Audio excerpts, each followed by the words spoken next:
వస్తాయి కదా మారిపోతుంది ఇక 2 రెస్టారెంట్లు పెట్టారు. అప్పుడు ఏం లేదు, టిఫిన్ కూడా దొరకదు. కాపు జాబ్ మేలేం సార్, నాకు అర్థం కాదు. చెప్పేది అదే కదా,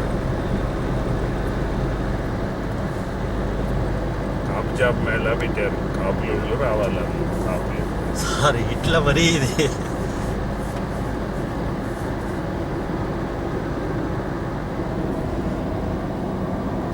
అయితే ఇప్పుడు విషయం ఏంటంటే 2 సంవత్సరాలు వాళ్ళు 2 సంవత్సరాలు వీళ్ళని పెద్దోళ్ళు రాజీ చేశారంట.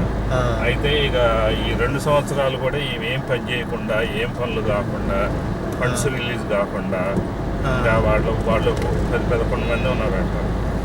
బాగా ఏ తీర్మానాలు కాకుండా, మరి తీర్మానాలు అయ్యి డబ్బులు వస్తేనే కదా వాళ్ళకి ₹1 వచ్చేది. చాలా పెట్టుబడి పెట్టి గెలిచారంట వాళ్ళు. దాదాపు 20-25 లక్షలు అంట.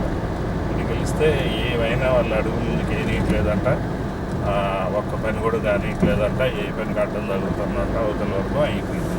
అయితే ఆయనకంటే ఏదో ఎప్పటి నుంచో కొంచెం హార్ట్ ప్రాబ్లం ఉందంటే సరే ఆయన అనుకోకుండా చనిపోయిందంట. ఆమె లేడీ అనమాట. అయితే జరిగిన 4 నెలలు అవుతుందంట. ఆయన చనిపోయాక ఇంకా రెచ్చిపోతున్నారంట. రెచ్చిపోయి ఏం కోఆపరేట్ చేయకుండా అయిన వాళ్ళు కూడా ఏం వైపు ఉన్న కార్పొరేటర్లు కూడా దూరం అయిందంట.